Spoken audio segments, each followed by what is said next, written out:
Drone Hopper is an R&D company in the aeronautical sector. With the European Union economic support, we are developing Wild Hopper sectors like logistics and transport, agriculture or firefighting, by minimizing costs and facilitating access to complicated areas, as well as reducing the risks to which workers are exposed.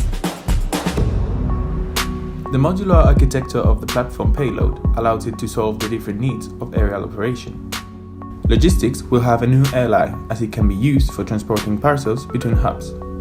Wild Hopper can give continuous aerial support to the firefighting activities with its night operation features.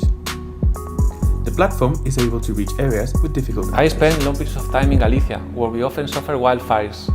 Also, my experience as an aeronautical engineer allowed me to understand the need for innovation in the drone sector. The result was a patented design overcoming limitations of current aerial means and the creation of Drone Hopper.